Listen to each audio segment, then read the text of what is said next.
Hey gang, just a quick note before we start. We have launched our Patreon.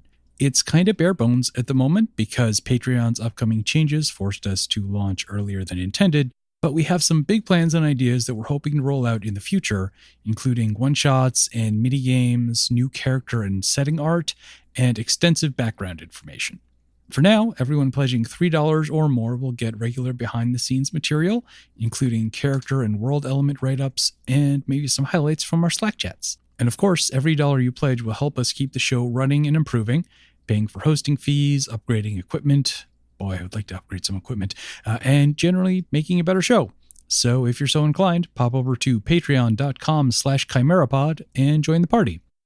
Now let's get on with the show. Notes on Several Specimens by itsthechimera, docent of the Gallery of Supposed Horrors. This chamber contains the pathetic remains of a number of creatures which various cultures have at some point associated with our own vastly superior personages. You will notice some common features among them, because to the mind of lesser beings, if it has tentacles, well, it must be a lithid. This is yet another example of the inferiority of non-lithid intellect. This wretched thing I am certain you will recognize as a grell. Common creatures, ambitious but not particularly competent. Despite its appearance, the brain of the grell is actually quite small and unappetizing. It's located just behind and above the beak. This tank contains a thing that called itself a copru. It shares with our own selves a tentacled visage, a passion for domination, and nothing else. Easily identified by its ridiculous array of unnecessary fins, tails, and artificially constructed gender roles. The brain is strictly average with a somewhat fishy flavor. This case contains 2 vials of ash, which are all that remain of 2 related species, a zegyi and a zagya. Again, tentacle-bearing, as you can see from the diagram on the wall here. Not native to the material plane, they rarely persist for long in physical space before blowing themselves to flinders. No brains to speak of.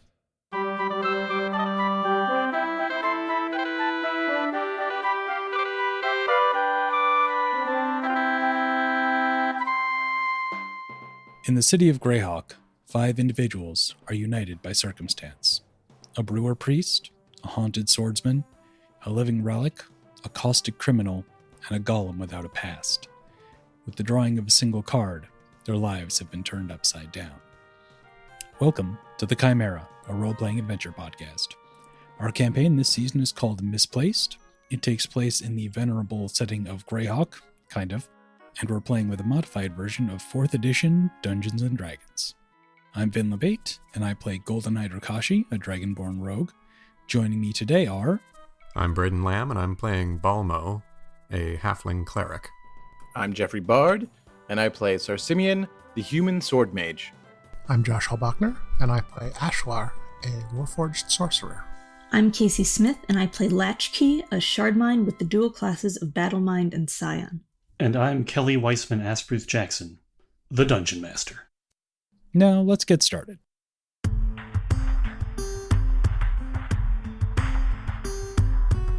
We return to the scene inside the Princess, where the party has been reassembled and has learned a few more of the secrets of this strange location. When last we left the group, you were in the room with the sort of the gallery of recorded images and sounds of various animals, evidently taken mostly here on this island, the images rather. Using one of the large walls that is functionally a screen, right? There's an image, a potentially moving image can simply appear on that wall, and you can change what image is on that wall. At least the princess can, so it can be instructed to. Mm-hmm. And you had one of the large walls set up to show a map of the Isle of Dread and its associated sub-islands. And we're looking at various points on it to look at where the different locations of the Chimera project are. I was helping you do this. You were discussing the problem of the Scarlet Brotherhood encampment just below the cube and talking about how to deal with that, making a plan to try and have some sort of decisive attack against them. And Ash had just noticed that the signature mark on I am is different than what he saw before. Before, it was sort of the outline of a cube, the framework outline of a cube. But now it is unmistakably the silhouette of a chimera.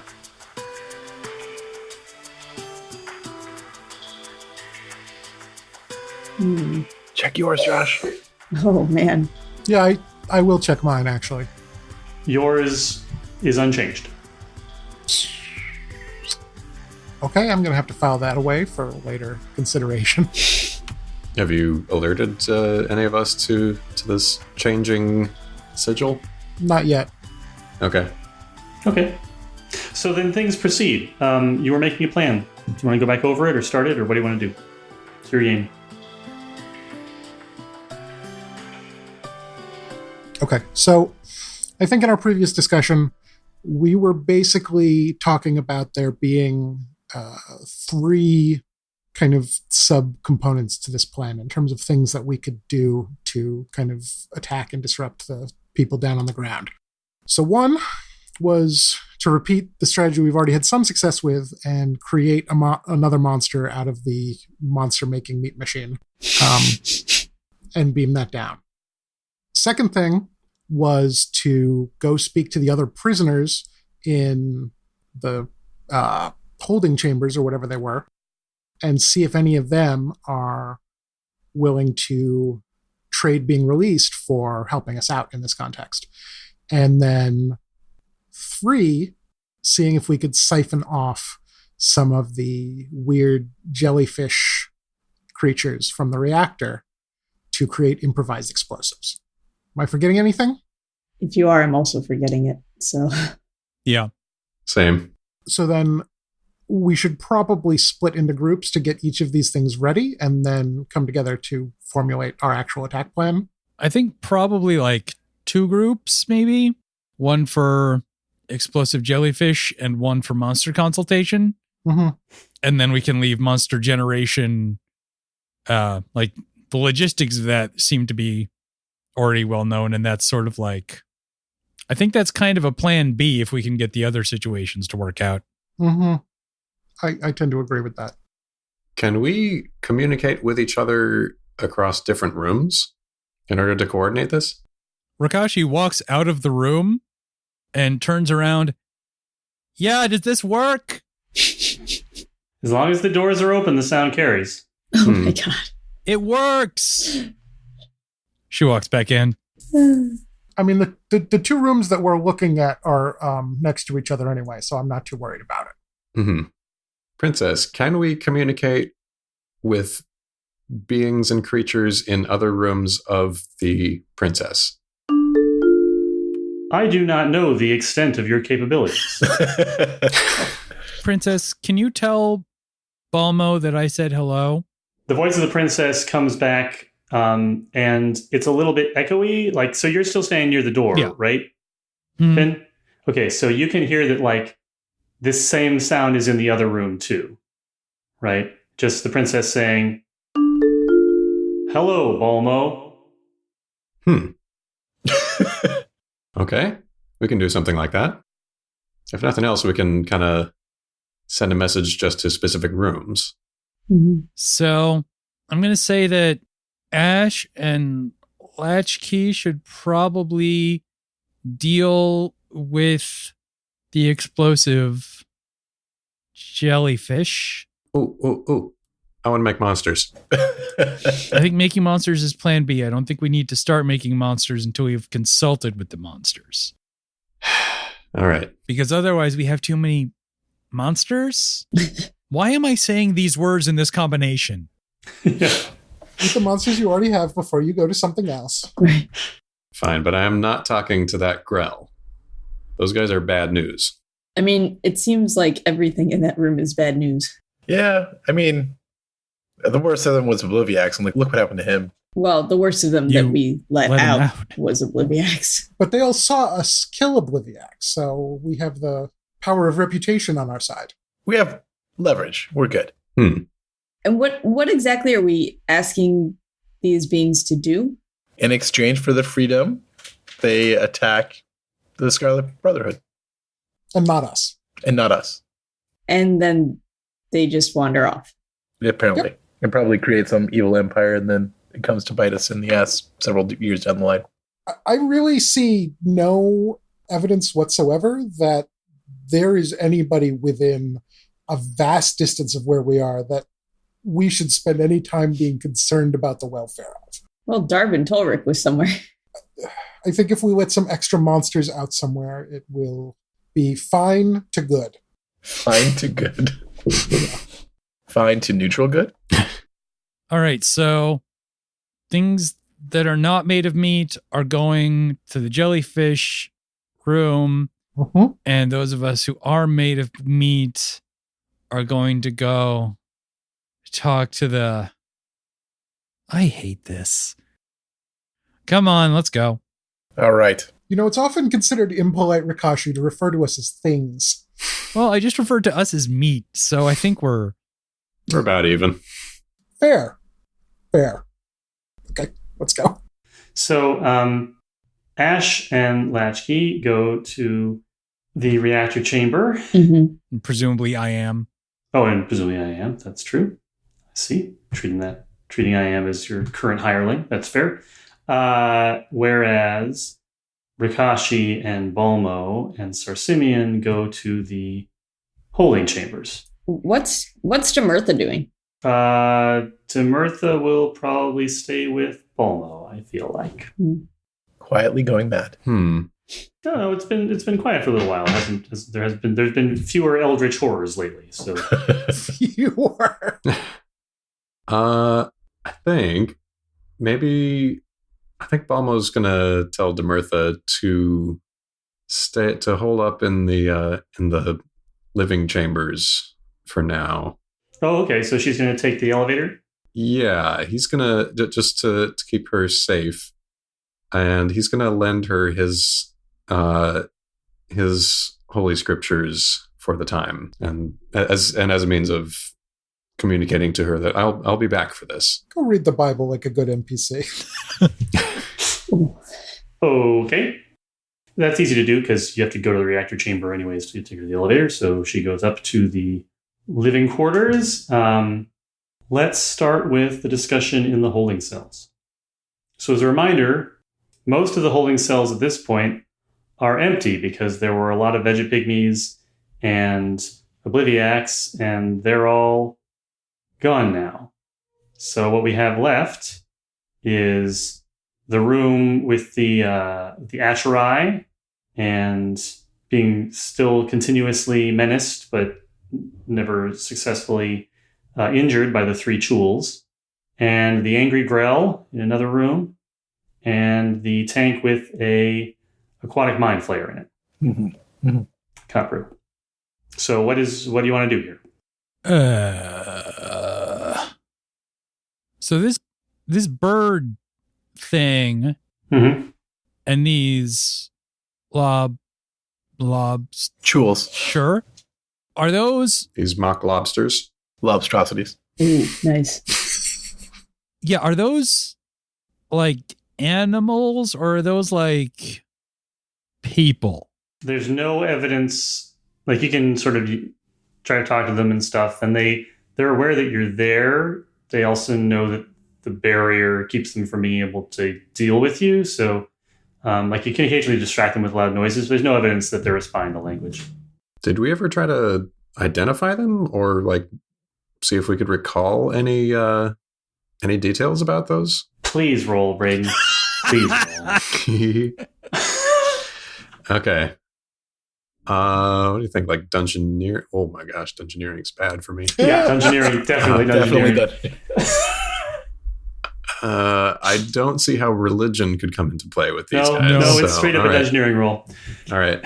I'm going to rub a little of the old luck of the Arathis on this one. So that's a +2. 11. So not hilariously bad. Nope, not hilariously bad. So Balmo's recollection is that these things are called cools or gnouls or schluels or something like that. He can't quite remember the name. and that they have maybe animal level intelligence. They're known to hang around in the Underdark, often near places where sewers let out. Okay. They might be poisonous. That's about all he can remember. Mm-hmm. But how do they taste? Hasn't eaten one. We left the chef outside. I bet that bird, it tastes pretty good, though. So, do we ever get introduced properly to the Grell and the Mind Flayer? Like, do we know their names? George and Steve? I don't think that we ever got to that point because they were really only... The Mind Flayer gave its name at some point because it started saying, like, let me out. And then Ashlar was like, wait, who are you? And then I think it said what its name was. Good memory. But I don't think we ever found out what the Grell was called or, like, cared. Kelly looks like he's frozen. Uh-oh. Am I frozen? Stumper. Kelly is frozen. Uh-oh. No. Kelly cannot respond to us. I don't think he knows he's frozen. Or if he does, he's frozen, so he can't tell us. Can y'all hear me? Yep. Yep. Okay, well, I had to go down to the lowest grade Wi-Fi available to me, but for now, at least it's working, and the two ones that are supposed to be better aren't working at all, so. Of course. Mm-hmm. All right, so you want to talk to the Kopru, that is the Aquatic Mind Flayer, or the Grell? Yeah, I think we were going to talk to both of them at the same time, right? Maybe in turn. I mean, when we want to offer the same stuff to both of them, is that not correct? It might be better to offer them deals one at a time to prevent them from conferring. I mean, they're like 5 feet away from each other. I don't know that, like, unless we do it in like super secret. Wasn't the Grell really against us listening to the Kopru? They both... Well, let's see. The Kopru was the more talkative of the two, because the Grell is speaking in deep speech, whereas the Kopru is talking in mind-to-mind communication. Mm-hmm. And the Kopru was like, don't listen to Obliviax, but also don't listen to that Grell. And the Grell was just shouting in deep speech. And when you had someone there who could speak deep speech, it was just like, let me out, basically. So you got less information from the Grell, that's my point. Mm-hmm. Okay. Wait, do we not have anyone who can talk to this thing? The Grell? I guess. Nope. Well, I can, what's that language? Celestial? I can talk to him, but I can't. Yes, you can talk at him. Yeah. And be confident that he understands you. That's about it. Mm-hmm. Well, let's just talk to the Mind Flayer first then. And then we can requisition Latchkey, I think, afterwards. Okay. I feel like badgering the Grell will be our best option anyway. Okay, so who's this guy? So talk to me about how you're approaching this. We saunter up to the force field. Mm-hmm, mm-hmm. We make eyes with the Mind Flayer. I point at my eyes. I point at his. Mm-hmm. I say, we'd like to talk. I'm prepared to accept the terms of your surrender. We're actually thinking of the opposite agreement, where you surrender to us, we let you out, you do a favor for us, and then we don't kill you. What sort of favor would this be? There are a few fellows outside of the princess who we would like removed from the face of this island. We don't really want to risk our bodies doing that, and we figure we can risk other beings' bodies instead. Yours being one of them. A plan worthy of species higher than your own. How many must I kill for my freedom? There are 3 targets that are of most interest to us. I'm not entirely sure what you can bring to bear. Each of these 3 are powerful in their own right. As am I. I don't doubt that. That's one of the reasons why we're talking to you. Very well. Release me from my prison, and I will kill your adversaries. You see? He can be reasoned with. What's going to be funny is when you dump him out of the water. He just starts flopping on the ground. Can I make an insight check here to see if I believe this thing or can get a read on it? Sure, make an insight check. Yeah, one of my best skills. It's wisdom based. Still 19. Okay. This thing is a deeply alien creature. It's talking to you in your mind. There are a lot of barriers to understanding it very well. It is definitely, it's already expressed to you that it really doesn't care about you as beings, but it does value its freedom. So, insofar as its circumstances require it to do as it agrees, you feel confident that it will. It's not going to cut off your nose to spite its lack of a face, or something like that. It will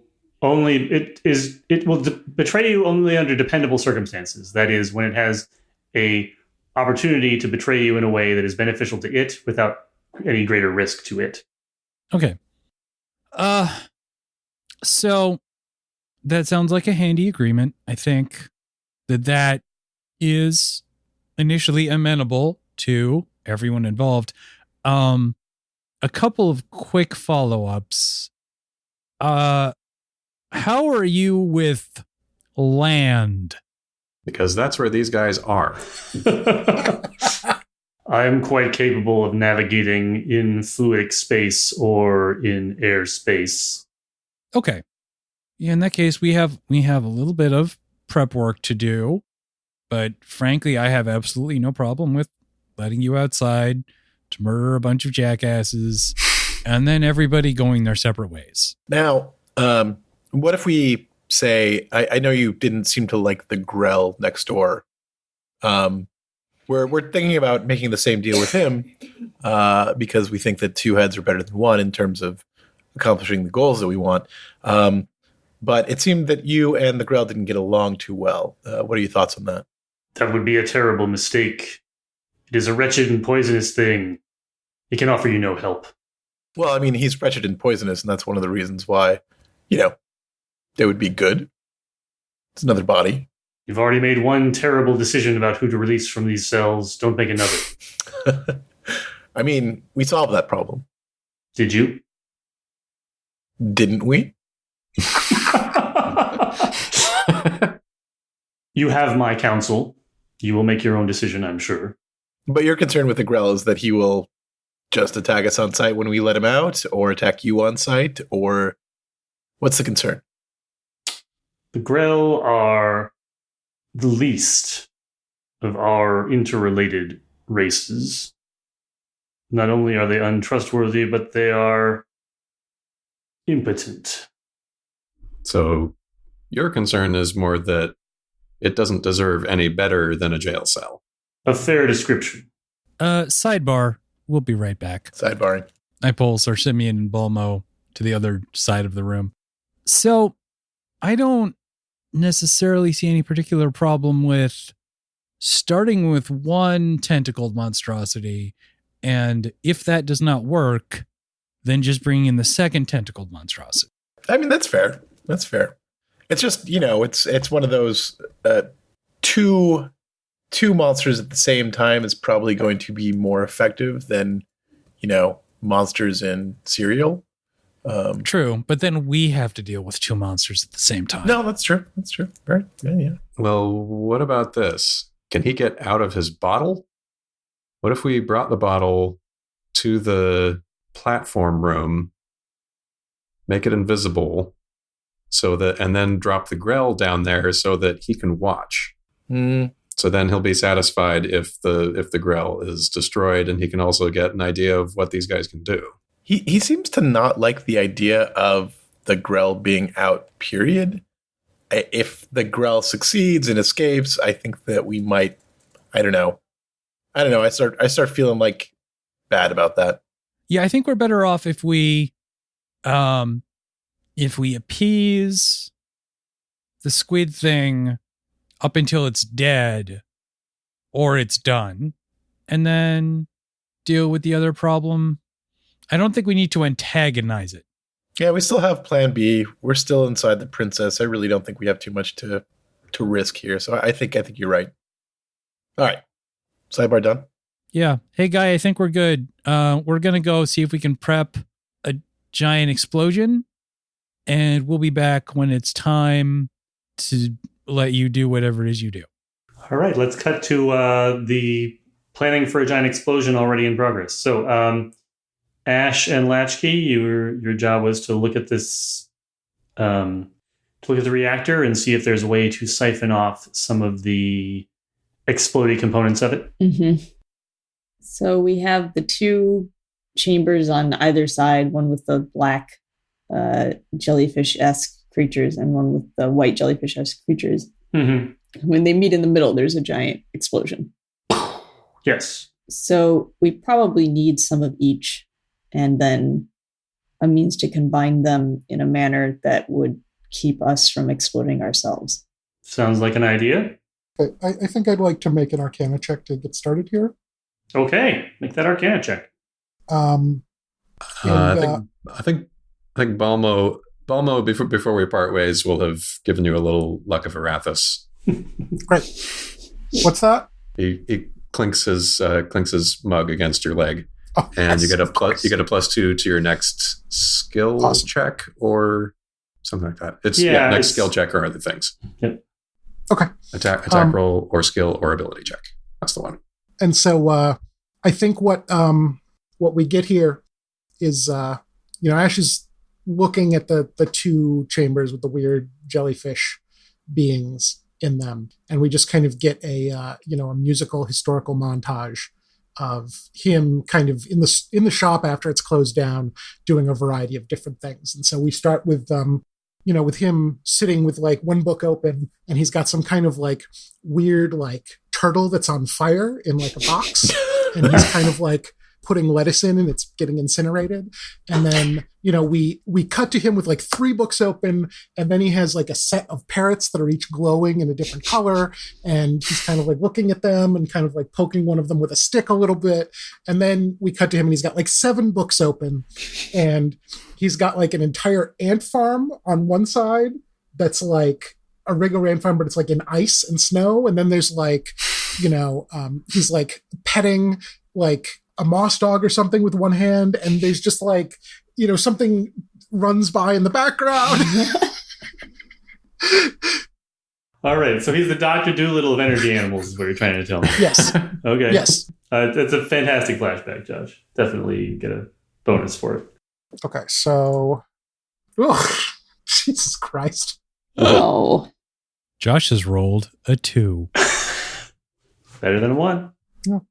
Yeah. So, you poke around here. So the goal with the Arcana check is... What were you trying to do? You're trying to figure out the machine, you're trying to figure out the creatures inside the machine? Basically, figure out the creatures inside, try to get a sense of like how they're contained and what it would take to get one out. So the 16 is good enough to recognize that these animals are called Zagyis and Zagyas. And that is all you get for your 16. Okay. That, by the way, was hard work. You needed to, get out your magical slide rule and do a bunch of consultation. Yes, these would appear to be Zagyis, whereas the ones in the other chamber are Zagyas. And what does that mean? I'm still working on that. And I am is with us, right? Mm-hmm. Yep. I am. Is there a means of removing one or more of these creatures from their containment chambers? I am goes, from your perspective, kind of around the back of the 3-chamber set. And there is like a small plate at the base of each of the big crystalline tubes. And it sort of gestures with one of its many arms. It says, it is possible to siphon out the energy creatures one at a time through this hatch, but I wouldn't recommend it. They are extremely volatile and difficult to control. Have you ever seen it done before? Yes. Successfully? Yes. How so? Through a means I did not understand. Can you describe what you saw? The members of the Chimera Project had capabilities that were never made fully known to me.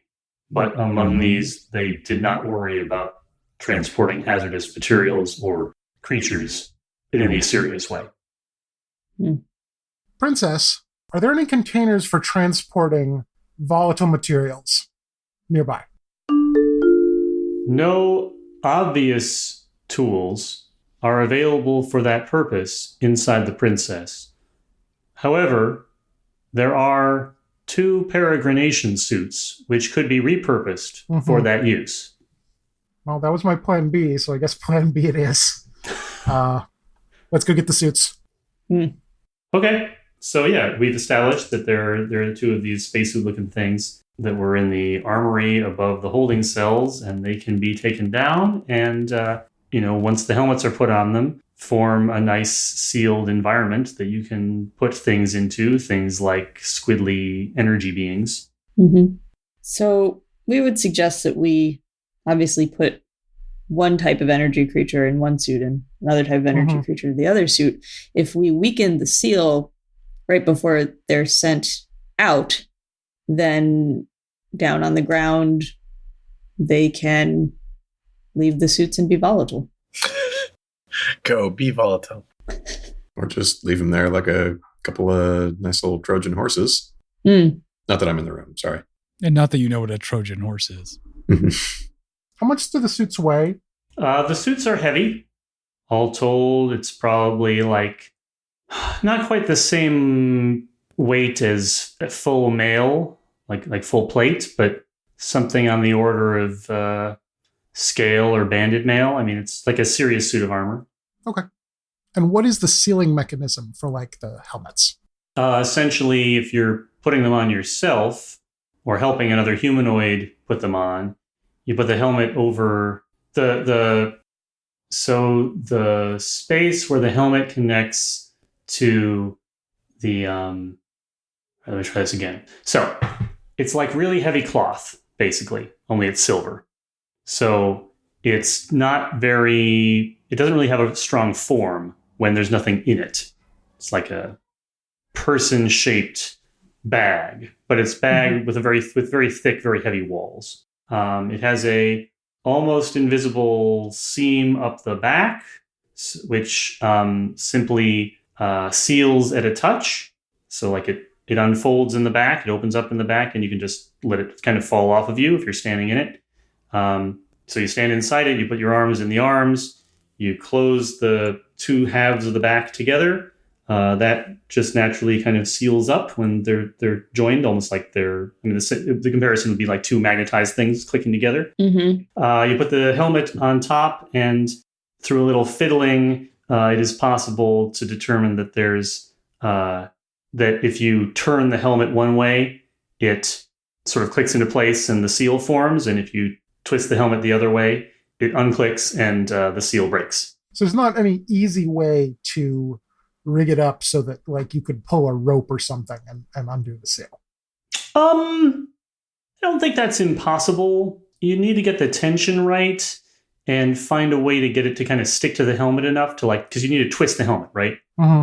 You could get it like basically lasso around it, and if you could get it to sort of stick right and not help the rope just slide against the helmet, you yank one way and it should sort of jolt the helmet to twist it.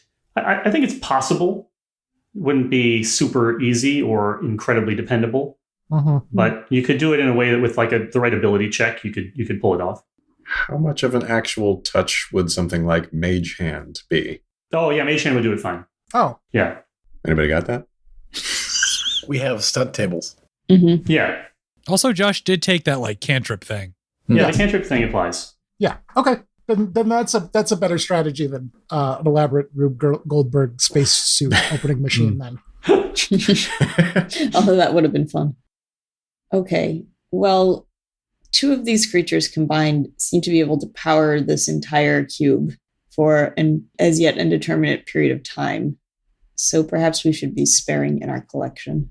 And do they? Let me just remember on this. Mm-hmm. Is there a 3rd chamber in the middle that they get put into? That's right. So there's a chamber full of white energy squids and a chamber full of black energy squids. And periodically, one each gets sucked from the 2 side chambers and dumped into the central chamber where they collide and explode. And when they get sucked in, does it kind of look like you're just waiting around for them to collide, or they kind of gravitate towards each other? They gravitate towards each other. Okay, great. That also makes it easier. Okay, then, yeah, I guess we put one in each. Does that seem about right? Yeah. That seems reasonable. Which one do you want? I'll take the black ones. Very well. Okay, so you're gonna like get the suits sort of together. Mm-hmm. Talk to me about how you have basically a hatch that will open up and presumably just like, as far as you know, at least it's just a hole into the chamber, right? So right. What's your strategy here? Talk to me about form your stunt because you're about to have to roll something. Okay, so you said that the helmet is kind of cloth-like when it's not. The helmet is the only thing that's truly solid on the suit. The helmet is like okay. The suit itself is cloth. Yeah. Okay. So I think what Latchkey is going to plan to do is take the helmet, open up the little slot back hatch, and press the helmet up against it. And if a creature comes into it, basically just grab the helmet and shove it down onto the suit and lock it, rather than trying to get it into the suit itself. Mm-hmm. But you can have the suit right there, so you can try to quick move it over, like sliding a jar with a beetle under it. Right, exactly. Okay. Is that your plan as well, Josh? I think that's my plan as well. Okay. I'm going to call this a dex check for each of you. Okie dokie. Oh, okay. All right, here goes nothing. Good luck, guys. Literally. Oh boy. Don't kill us all. 11. 12. 12.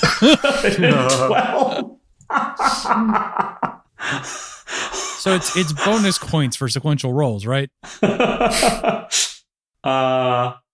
Okay. Oh, geez, Josh, that was with a -1. Yes. Dex is my dump stat. Okay, so But do we die? that is the question. Okay, so you each open the hatch. Like you've got the suits next to you. You got the helmets under one arm. You got your hand on the hatch. You look over each other. You nod. You open the hatch quickly. You stick the helmet over it. You can feel it like shaking underneath you. Like they all want to get out. They don't like being in this jar that they've been in for an unknown amount of time.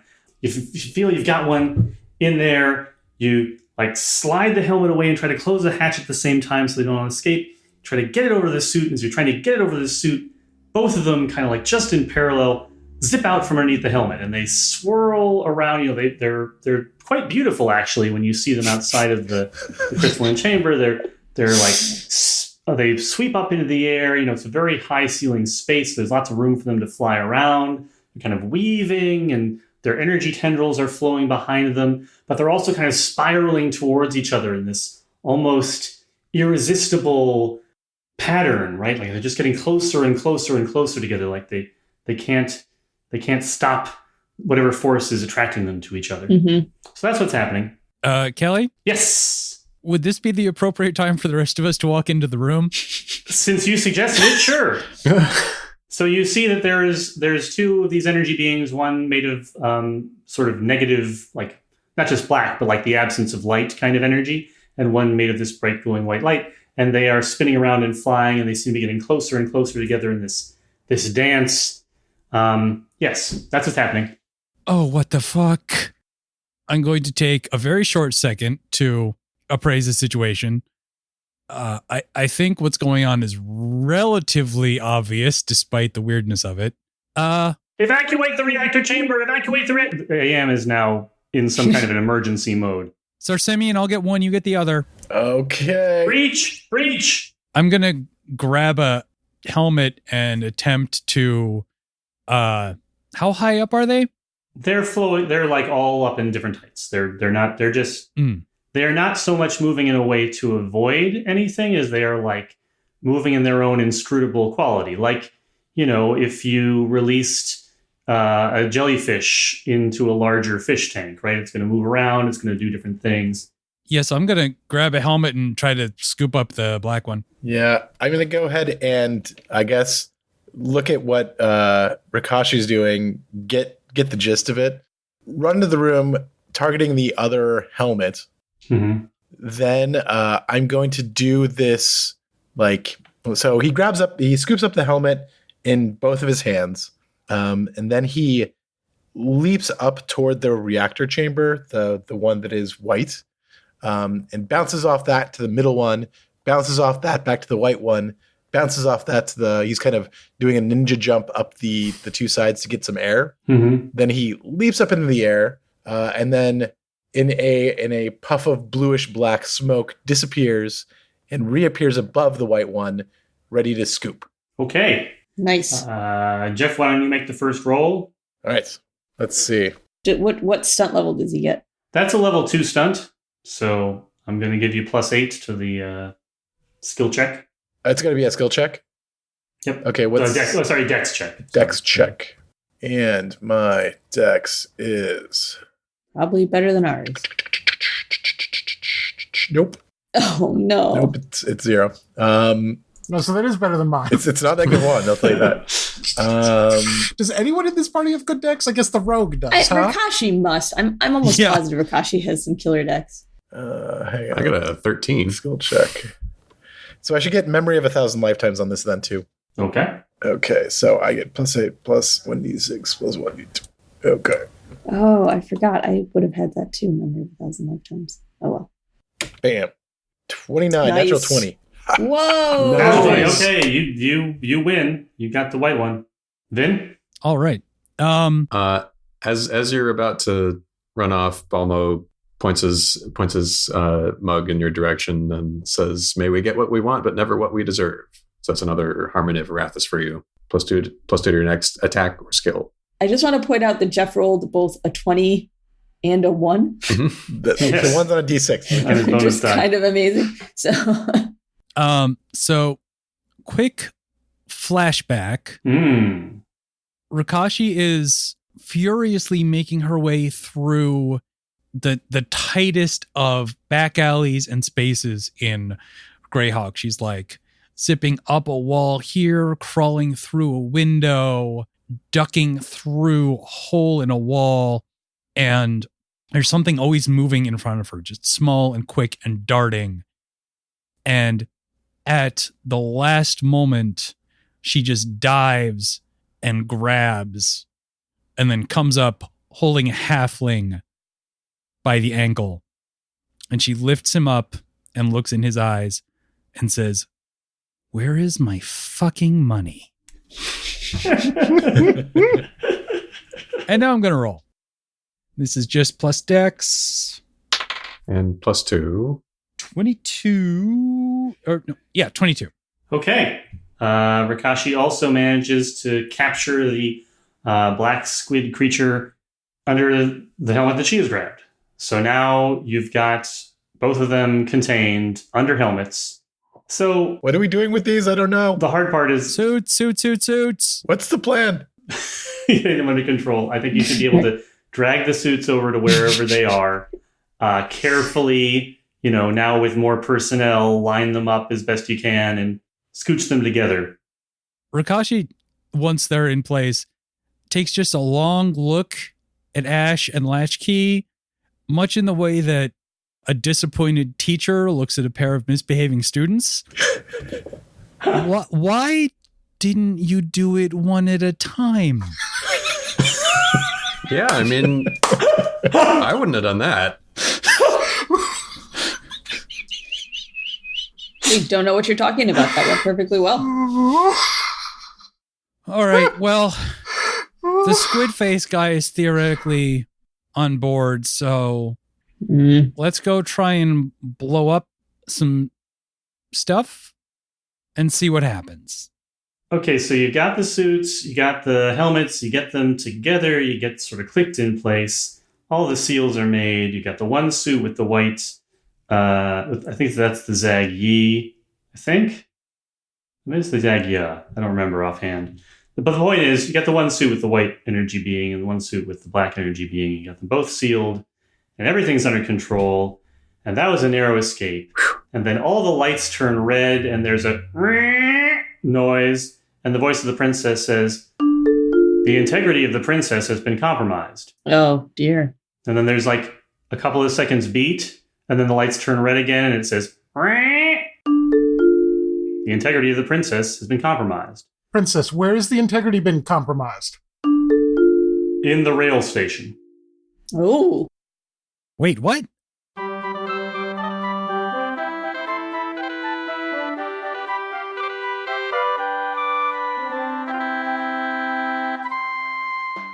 That's it this week for the Chimera. Our theme music is Hoof, Heart, and Hiss by Matt Weber. You can find a link to more of Matt's work and any other music used in this episode in the show notes. You can also find us online at thechimera.space or on Twitter and Facebook at ChimeraPod. If you enjoy the show, please consider leaving us a rating and review on Apple Podcasts or just telling your friends. Join us back here in 2 weeks for the next episode, and thanks for listening.